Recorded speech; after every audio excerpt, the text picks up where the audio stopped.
Jonah, your mystery man? His name's Frank Castle. He's a self-styled vigilante, calls himself the Punisher. He's wanted by the FBI, and even the CIA want him for questioning in the disappearances of various crime figures.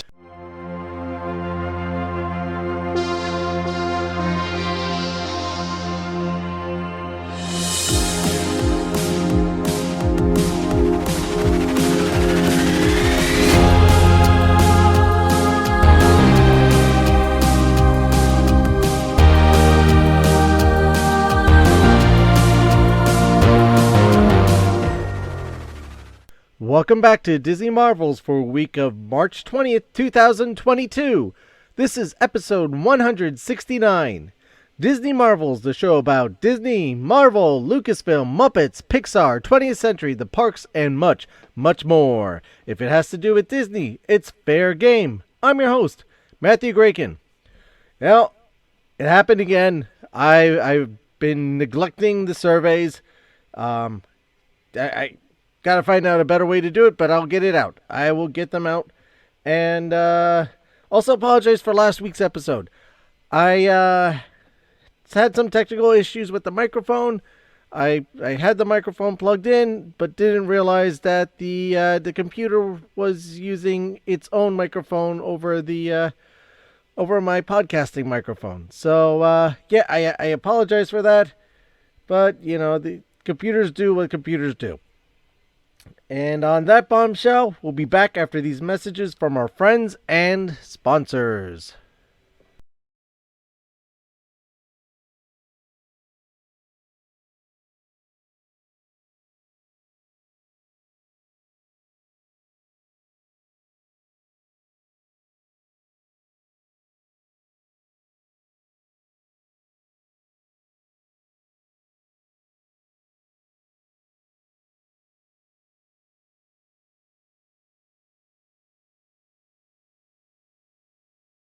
And now, on with the show.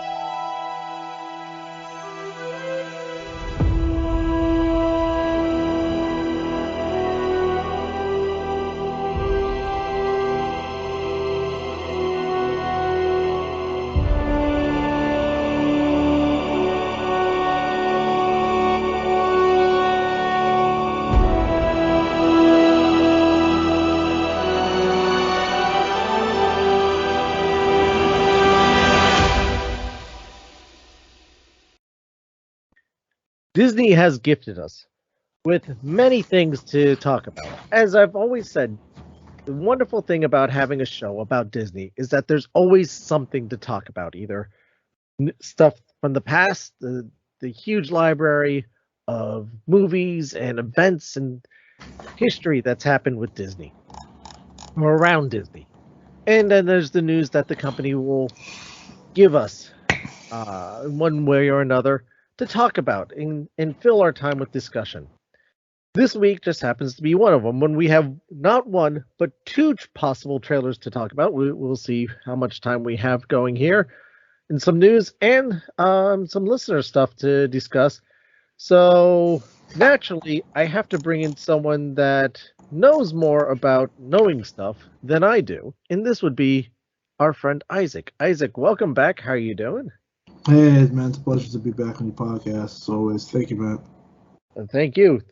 And it's the honor's all ours. The fans keep asking for you back. I have no clue, but I am back by popular request. So yeah. So first off, as we were discussing in the pre-gaming session, got a message through Twitter from a Molly Alford, and just so that way she knows that we are talking specifically about her. It's Molly Alford, 4848 on Twitter. So thank you for reaching out to us. She wanted us to discuss the redesign yet again of the new Punisher symbol and also kind of look. So I know we both kind of looked into it a little bit. What is your take on this new redesign? Yeah, so for the people out there, they're asking for like Matt said, the reason now the reason for the change.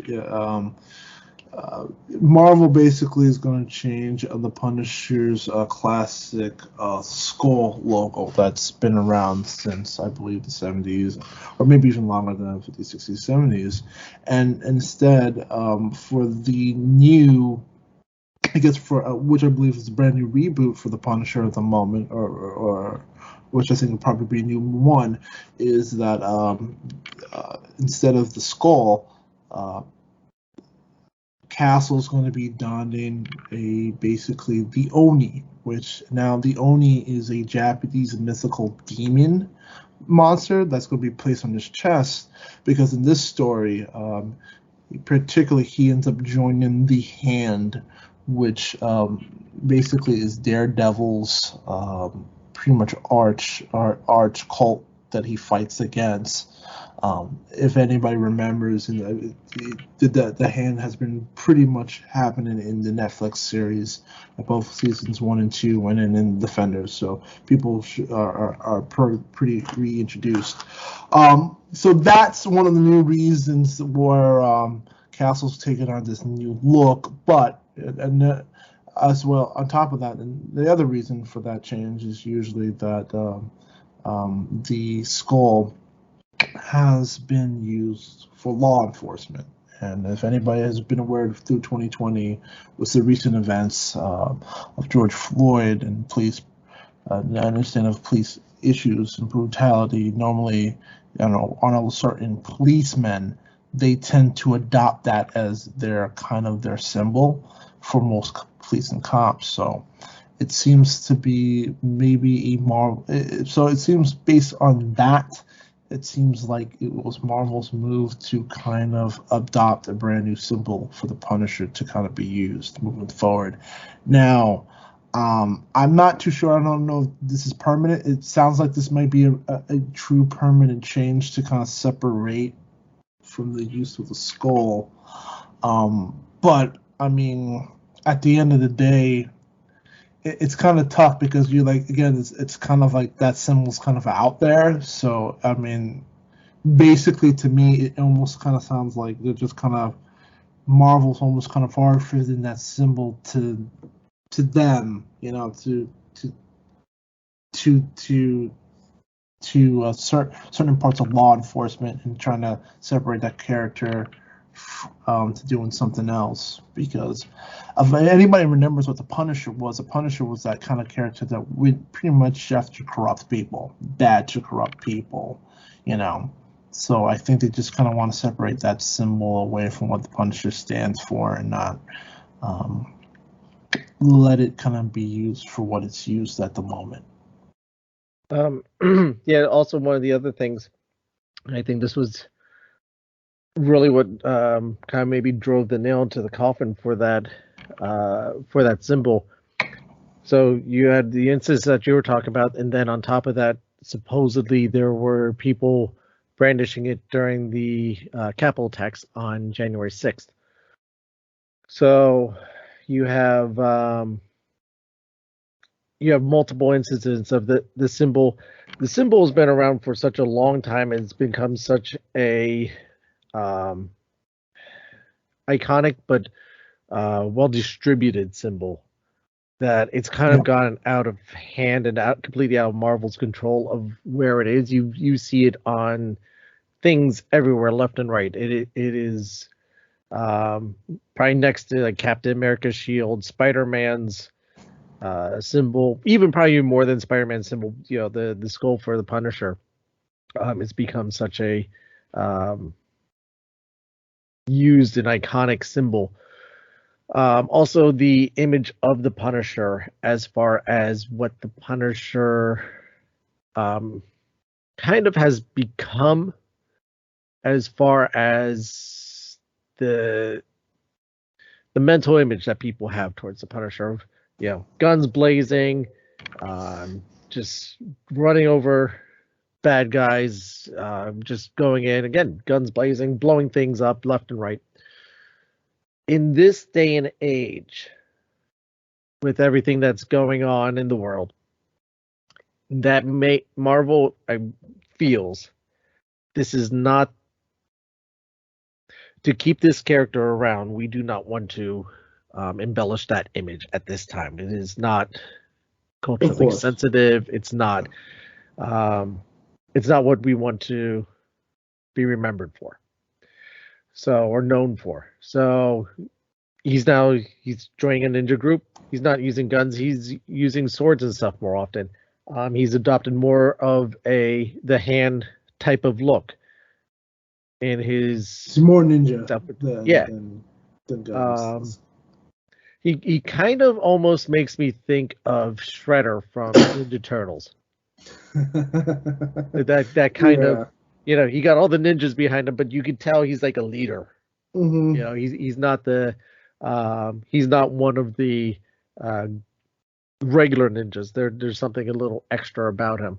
Mm-hmm. So the skull is worked into the symbol, but there's more to it than just the plain skull, which has been evolving since the day the character was created. Yeah. Between the TV shows, the movies, animated series, and the series in the comic books, it's evolved and evolved and evolved again. And I don't think it may be a permanent change, but it's not the final iteration. It will change again, and it will change again over time, just like any character in a comic book series. All permanent change is temporary. Yes.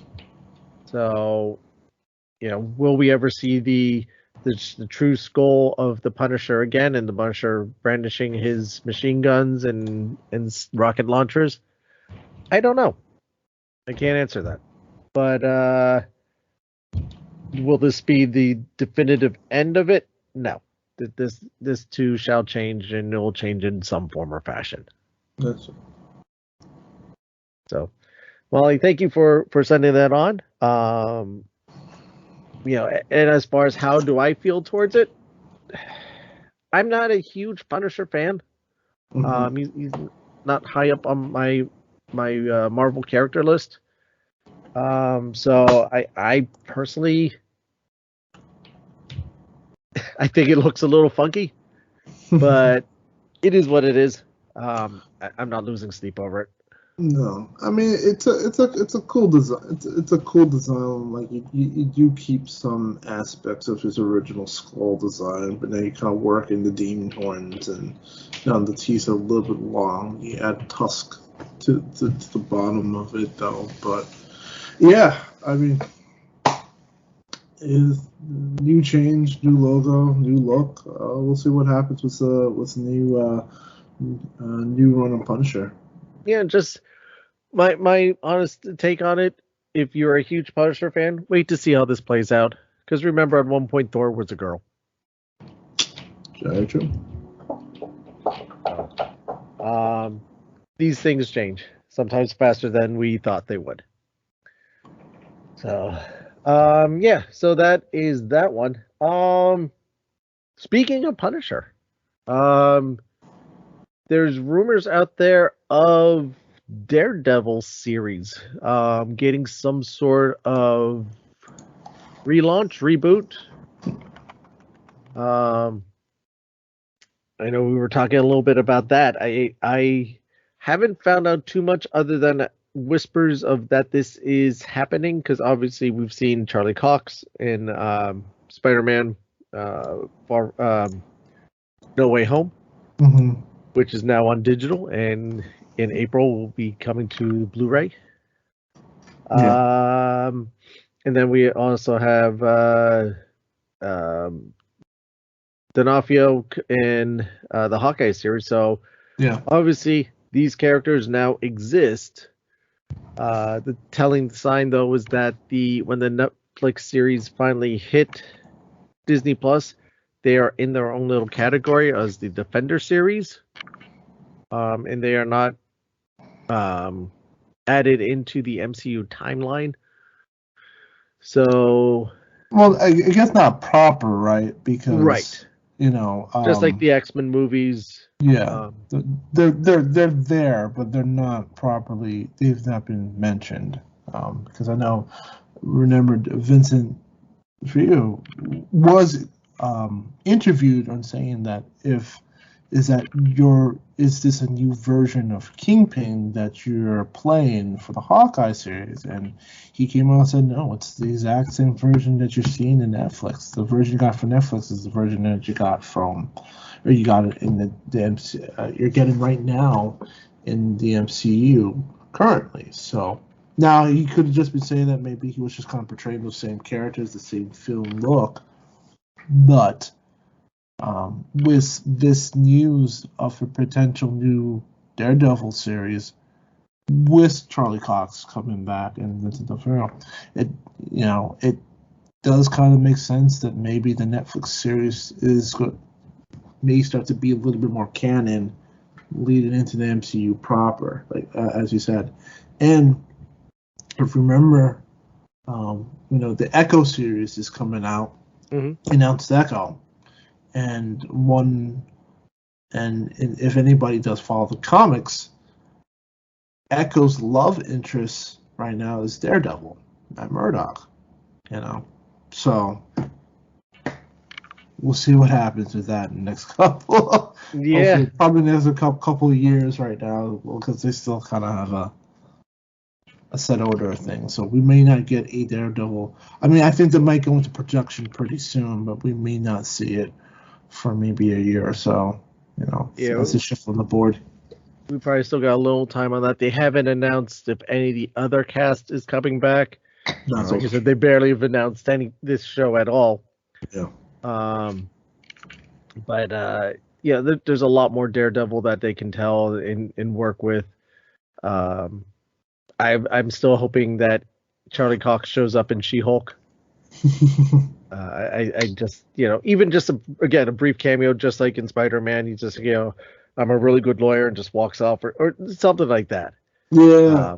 That I think collective minds will just explode at that point. There he is again. Matt Murdock, man. Marvel Law and Order tonight on Disney Plus. I'm just kind of happy that we're gonna get more Daredevil, and then we're gonna at least get a continuation. I don't know if we're continuing from the previous Netflix story, but we're gonna hopefully get a continuation of some form, kind of moving forward, which I'm excited for. I think Daredevil is such a really cool character and really should have the opportunity to be integrated with the MCU and kind of mix it up with the other characters. I'm just kind of sad that I wish he was introduced earlier to really mix it up with, say, like Tony Stark and Steve Rogers and the last iteration of the Avengers. But I think it's still. I mean, the old guard's going out. You bring in the new guard. I am happy for Charlie Cox to be brought back. The term I've seen thrown around is a soft reboot, and what does that mean exactly? Who knows? But I could see it also going down this way: that they bring the series back. They don't reintroduce, how he got his powers and him learning everything all over again. He walks on as the Daredevil we know, and moves forward from there, but not fully acknowledging the events of the past 3 seasons. Yeah. So you can do something like that, or you could even do, and Doctor Who did this kind of. The past happened and just leave it at that and just keep moving forward, and then occasionally going back, bringing in select things that they want to be part of the canon going forward. Okay, we'll bring in. Let's mention this now. Okay, we'll bring in this thing, and cherry pick from the past, couple seasons. Kind of like what they are doing right now with Star Wars. Kind of like what they're doing with Star Wars. Yep. Kind of like what they're doing with Star Wars, where they're moving forward in here and there. which I think could bring us to our next little segue, Kenobi. Why don't we talk a little Kenobi? Yeah, Kenobi. Now, I wish Matt was here to discuss this because we continue the conversation that we had regarding the end of Boba Fett and what we thought was going to happen. And here we are, Isaac, someone who is not familiar with Rebels, not familiar with the Clone Wars TV series, and hasn't, I'm going to assume you have not played Jedi Fallen Order video game. Okay. No, I'm not.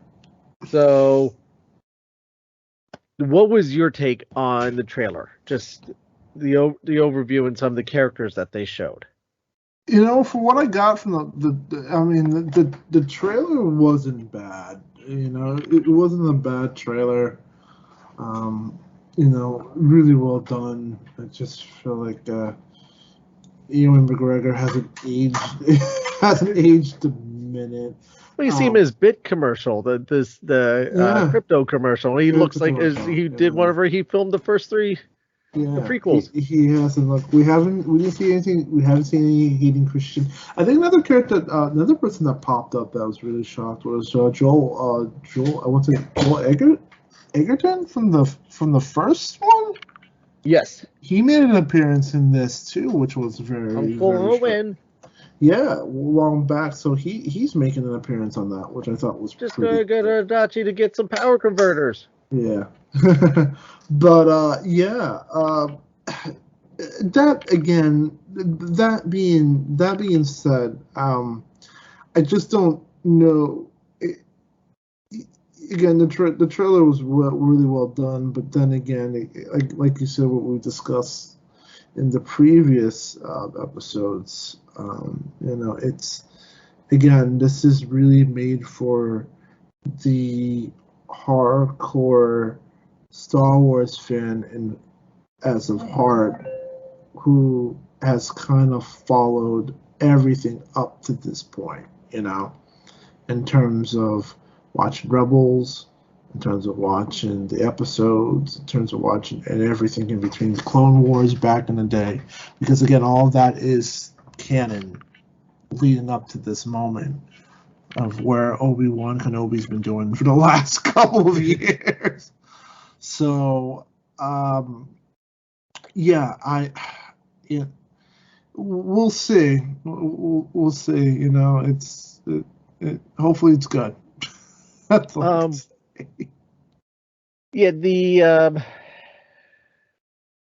See, and this is kind of the unfortunate part, and like we were discussing, that they are bringing in the expanded universe of the animated series into the live action stuff, which for people who watch those or familiar with them is wonderful. But if you're not as familiar with them, I wonder how they are going to introduce these characters in a way that is organic, and the people that are familiar with them will learn to get excited about them, and the people that already know who they aren't bored with being reintroduced to these characters. 3 characters that they are bringing in so far. One's called the Grand Inquisitor. The other one's the 5th brother, and then the 7th sister. Now they have another Inquisitor that is being introduced in this series. I'm wondering if she will be the catalyst or the bridge to introduce the Inquisitors to the people who are not familiar with the animated series.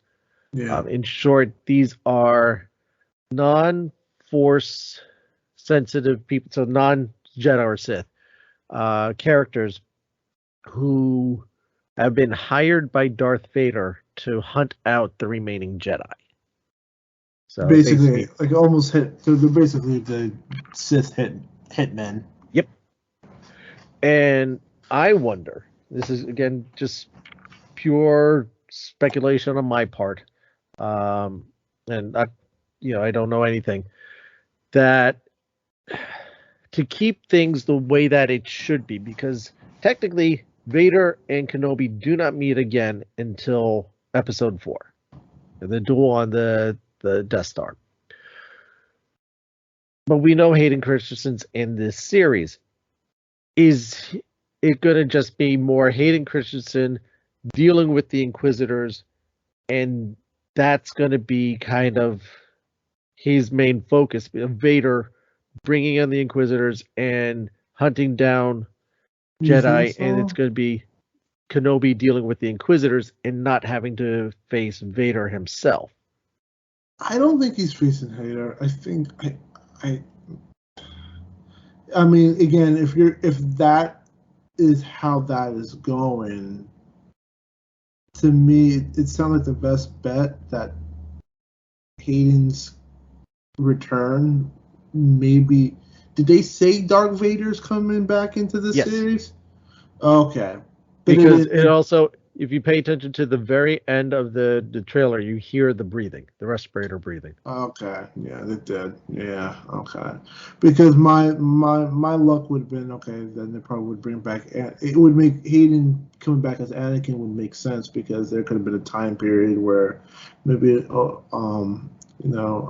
Obi-Wan has a goes back to memory lane and goes through like remembrance of when they were on a mission together, and maybe we get one episode of just before we get Darth Vader return, we probably get Anakin and Obi-Wan working together again on maybe a mission between the Clone Wars or something like that, I could see an episode like that being played out. We could still have that. I think that would be which would make sense of bringing back Hayden's character versus him in Darth Vader. But I think those flashbacks would be more welcomed than the flashbacks that we got in Boba Fett.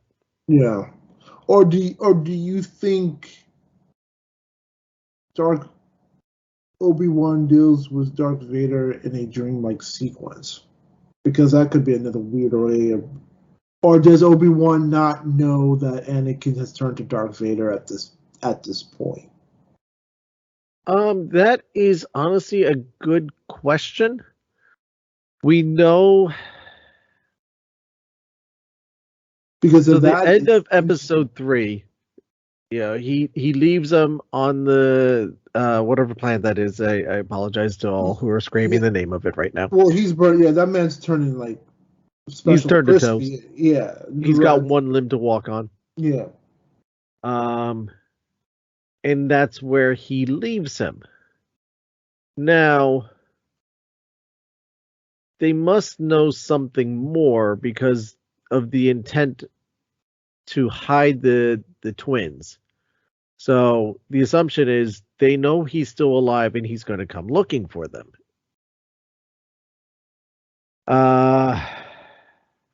So the assumption is he does think he's still alive.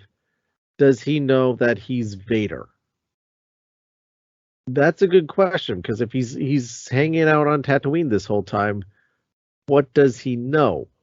You assume the word of this, guy in a robotic black suit going around, with the Empire and taking things over, gets around pretty quickly. And Obi-Wan Obi-Wan knows of Darth Vader in episode 4.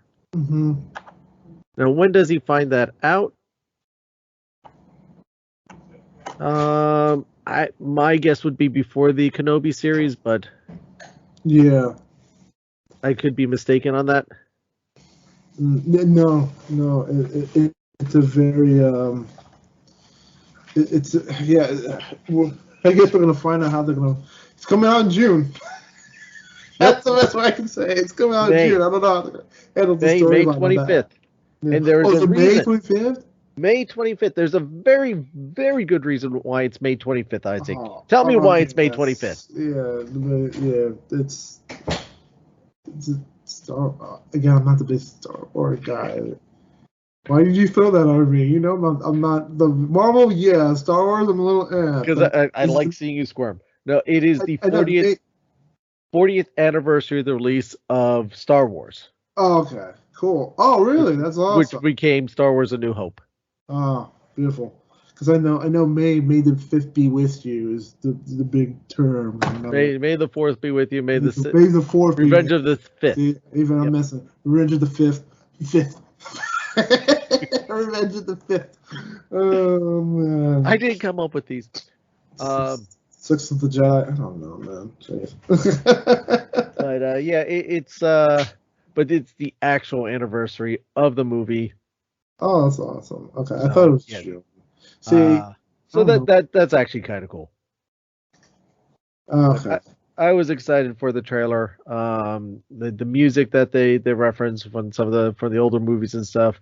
The Duel of the Fate song, which is one of my favorites, just brings you in. It's that definitive duel music that something is about to go down.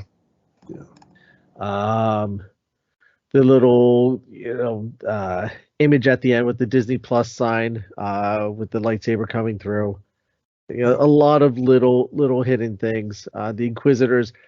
I haven't watched that much of Rebels. I know of the Inquisitors from certain things that I have seen or read.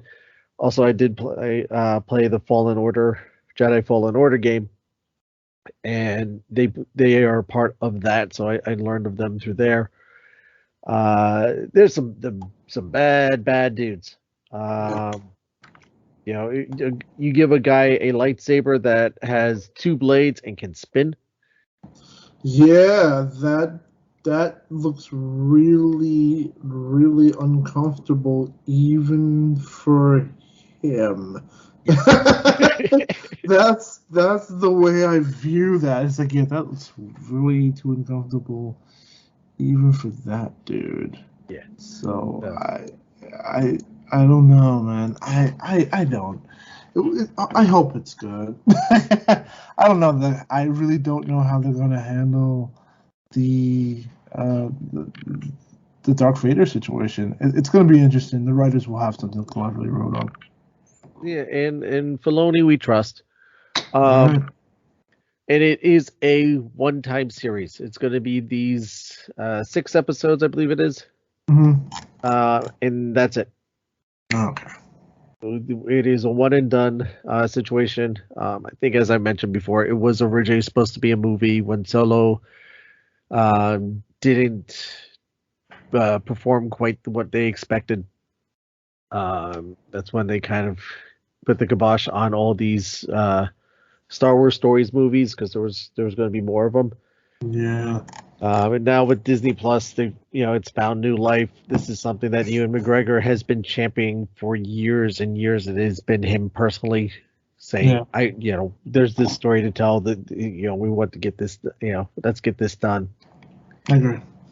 So I especially if you have the star behind it pushing it, it's he's doing it from a fan perspective. I think that could lead to good things. So fingers crossed. Fingers crossed. And and then there was one other trailer. You want to tell us about that one? A little more in your wheelhouse. The next trailer, now something that I feel a lot more comfortable with. A couple, I believe it was a week ago, they just released Miss Marvel dropped, and basically now introducing the MCU to Kamala Khan, aka Miss Marvel. For fans of the comic book, if anybody remembers, she's basically an Inhuman, which basically turns her. So if anybody knows the comic books, the Kree, which were introduced in Captain Marvel, basically are the ones that end up creating like this Tacharian bomb, which basically is like a mist that hits people that don't know that have Kree DNA, and they get infused into a cocoon. Eventually, after going through their metamorphosis, they either change into they stay normal with powers, or they change completely differently.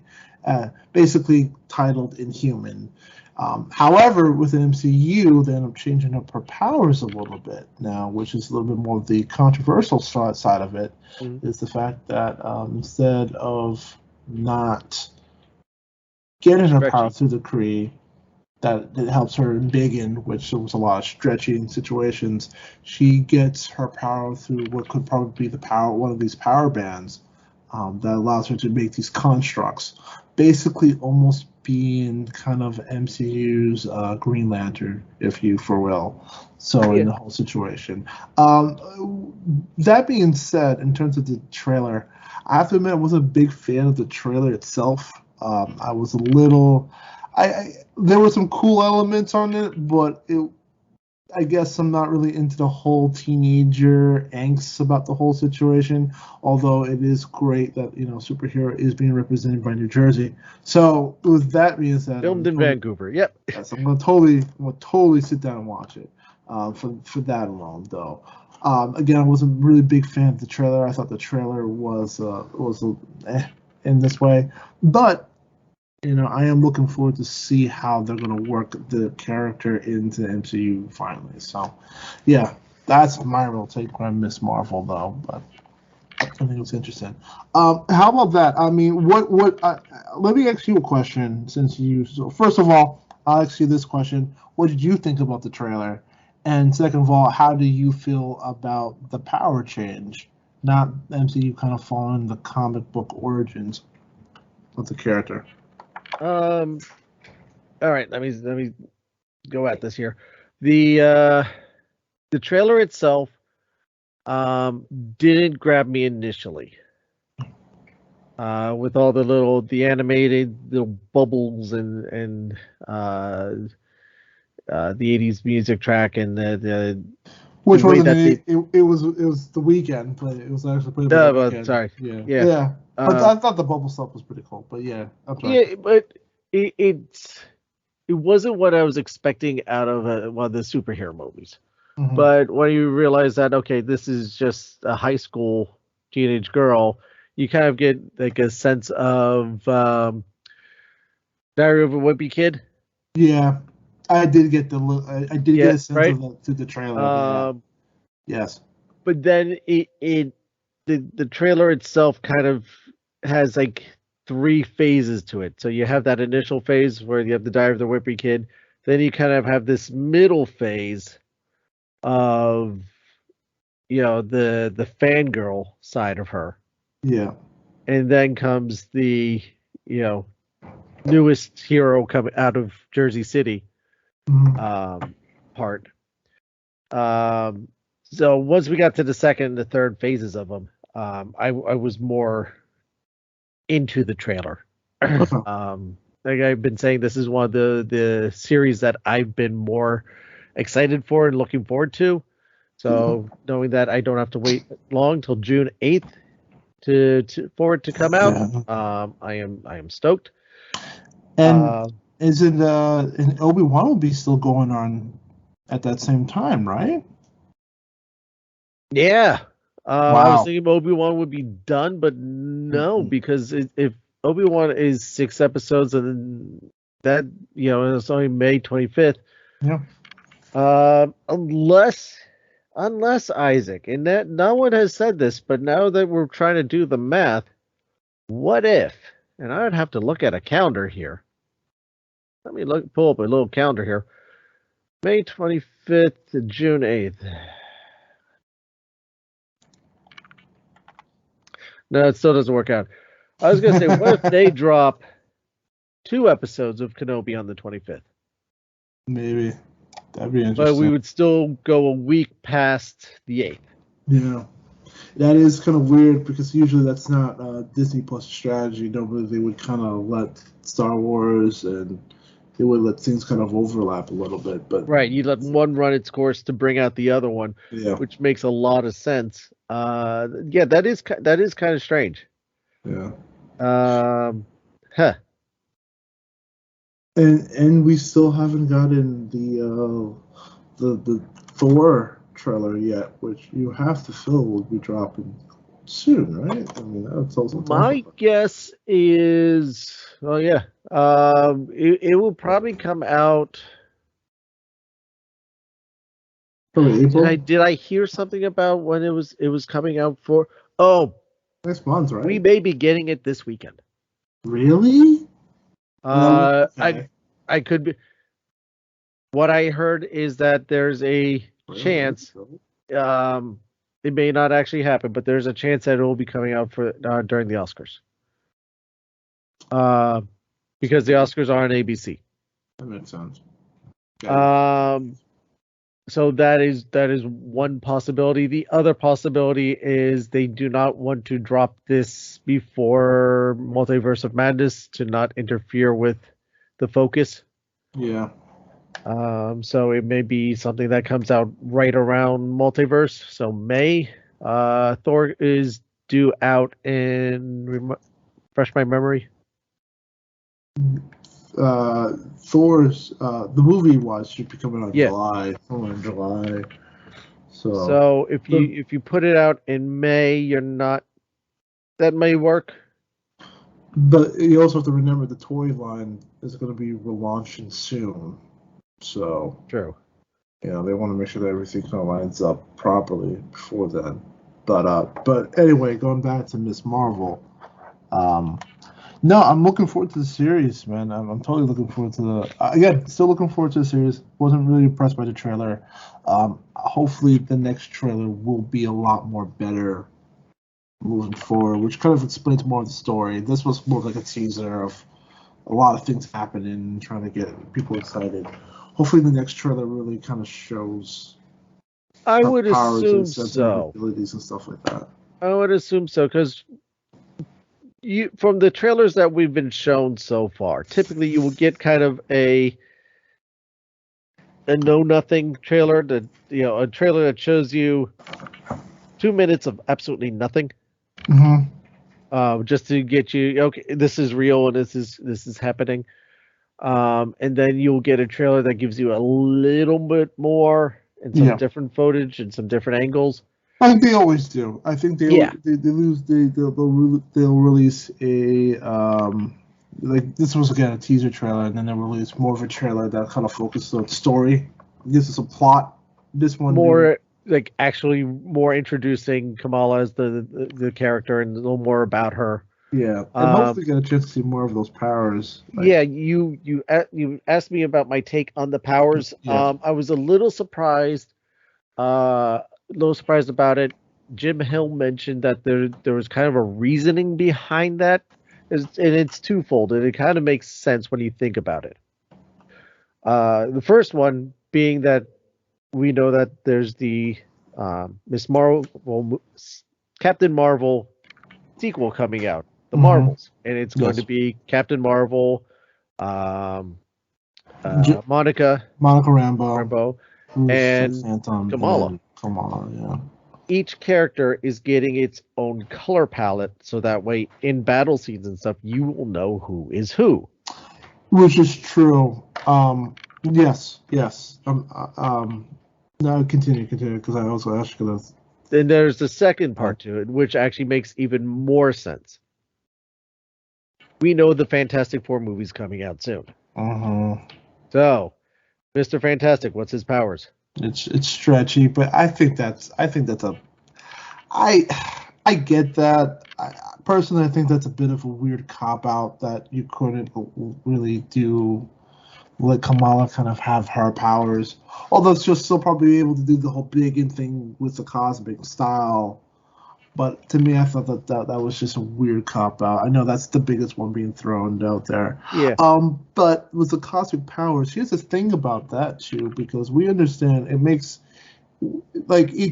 sense with Carol Danvers' character, Captain Marvel, gets her cosmic powers, because you can almost connect that maybe because she gets the Tesseract. Was it the Tesseract or was it something else that powered that ship when she shot it and it just split, hit her with cosmic energy that turned her to Miss? I think it was the Tesseract, wasn't it? Yeah, it was a Tesseract that was powering the machine that hit her with all that cosmic energy. Like that makes sense because at least those could be tied in the bands, and the Tesseract could be tied to whatever is wherever this power is coming from. However, Monica Ramos doesn't really make that much sense because again, her power were generated from the hex created from Wanda that she went through. She went into WandaVision, and that's how she'd end up getting her powers. And those have no tie. Those are not cosmic. Those are more magic than cosmic. Right, because they're starting to move Scarlet Witch's powers away from, because she got the powers from the Mind Stone. So far from the Mind Stone, but the episode now is rewriting that a little bit to say that she had the powers already and the Mind Stone enhanced them. Yeah. So, yeah, that's where we are with that. And there you have it, the letter opener. But yeah, and usually like, I guess that's the best way you could. I guess that's the way that you can explain that because, yeah, for the long she probably had enhanced it. Maybe that's the best way you can explain it. All of them did come. Monica Rambeau got her powers through WandaVision as eclipse to her being enhanced by the Mind Stone. Yeah. Wow. But so maybe she doesn't get the full extent of it. I mean, I guess that would be their cop-out answer to trying to rationalize Rambeau, making sense on Rambeau's end. And then, the Marvels, while, Carol Danvers got the full blast of it, and then Kamala Khan is given, like, a small taste of it through the controlling of a band. So, right. It's like, we don't know from this little clip that they showed us, we don't know anything about this gauntlet of whose is it, where did it come from, how does it have these powers. You were mentioning before about the Inhumans. It is something that, as far as the MCU, has never really touched on. Mm-hmm. But Agents of S.H.I.E.L.D. did. Yes. And so that's you can find out more about it from there. Yeah. And I mean, correct me if I'm wrong. There was one point about the when the who are the characters in the original Avenger movie? Like the Avengers, like the bad guys that they fought that came out of the portal. The bad. It was the aliens. Chitauri. Chitauri, yeah. Yeah. That's led by Loki. Yeah, that they left technology and stuff behind. Yeah. That was something like, is this something like in that case, but now probably coming. Well, we do have the Kree on Earth, so is that something that one of the Kree characters left behind? It was some, the way that it interacts with a human is a lot different than it interact with a Kree. Mm-hmm. We won't know until we actually see the series, most likely. I'm not getting too caught up on that. I think her new powers look pretty cool. It gives her a little more oomph, besides someone that can, stretch and get really big. It gives her a little more pizzazz. It gives her a little more emphasis. Makes her flashier for the screen. Is that, the best excuse of why to make her powers different than what they are in the comic book? Mm-hmm. No, but it's not a character that I've followed closely because she came out after I mostly read X-Men comics, and then life happens, and I didn't read quite as many as I used to. So I don't know so much of her character from the comics. I know her from the Avengers game, and fell in love with her character in the Avengers video game that most people hated. Yeah. So to see her again, to get a character from New Jersey, you're always happy because usually they try and bash New Jersey left and right when they can. Yeah, heck yeah, man! I'm so down for this character, Yeah. But no, again, I'm looking forward to how they're going to handle this character. And I think another thing too, I know that how people think about it, I think it's great that you're seeing more diversity within a character like Kamala Khan, and we get to see more of a Pakistani. You're bringing in a Pakistani character. Oh, I think that's brilliant. I think that's really amazing. You get to kind of see, because they're and you have to give kind of credit. You have to kind of applaud Disney. Depending, even though whatever you feel like maybe it is a marketing employee, because again, diversity does sell. You have to champion what Disney is doing.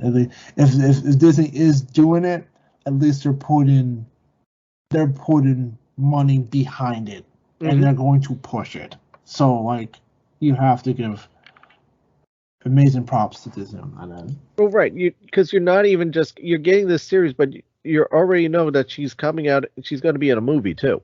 Of course. So this is a character that they are running with for the time being. They announced that they're coming out with the Ironheart series. And which she will make her debut in the sequel to Black Panther, Wakanda, whenever that movie comes out. This year, isn't it? End of this year? I'm pretty sure. I believe so.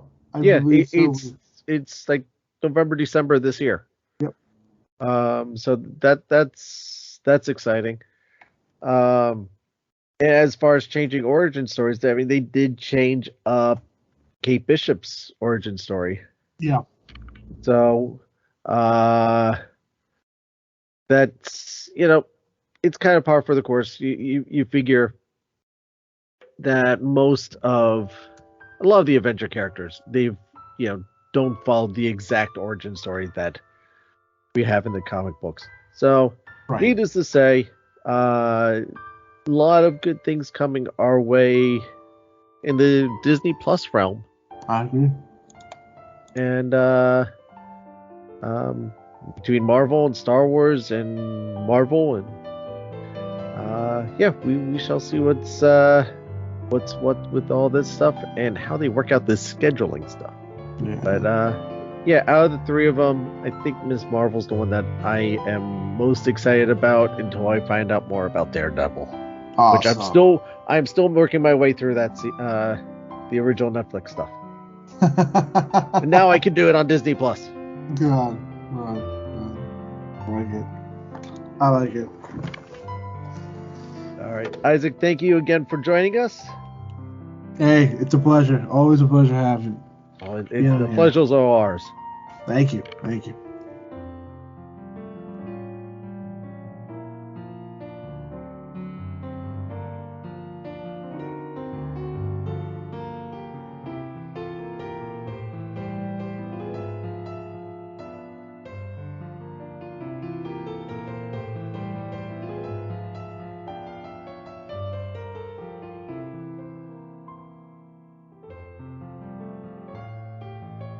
Thank you again, Isaac, for joining us, and thank you, listener, for joining in as well.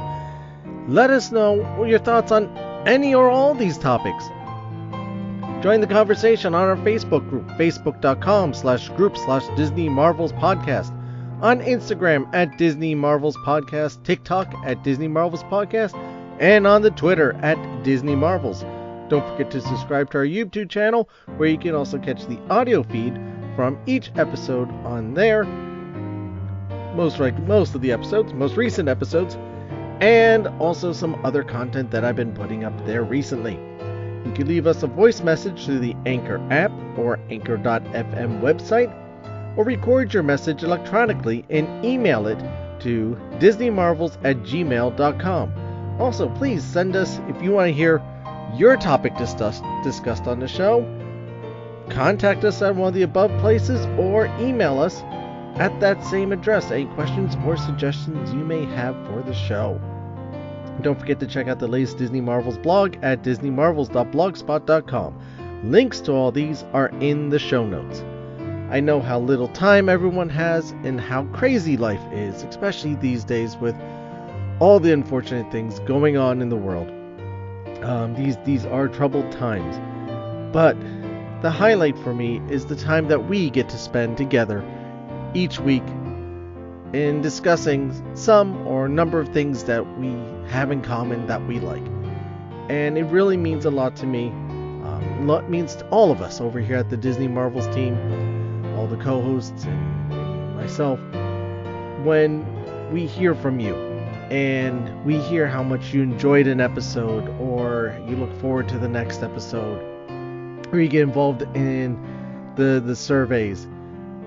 Also, share out on the social network, and make sure to tag us when you share out the episodes.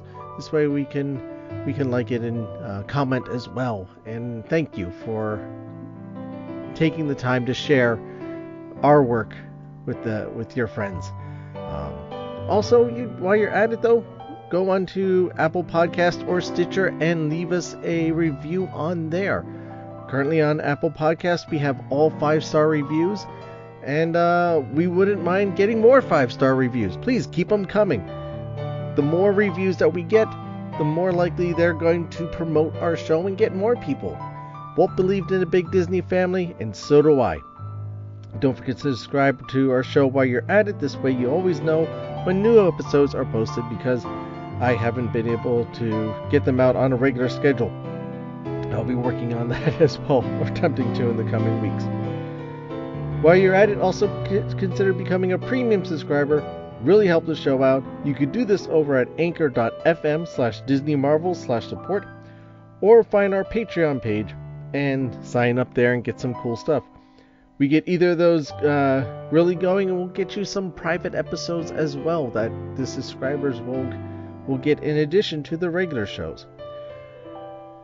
You can also check out the Disney merch shop and get yourself some cool Disney Marvel swag and gear and stuff. We've got lots of cool pillows and mugs and different things over there, in addition to hoodies, sweatshirts, t-shirts, baby clothes, and more. Support your favorite podcast and get some cool stuff while you're at it. You can find links to all these in the show notes as well, because remember, this show is brought to you by listeners like you.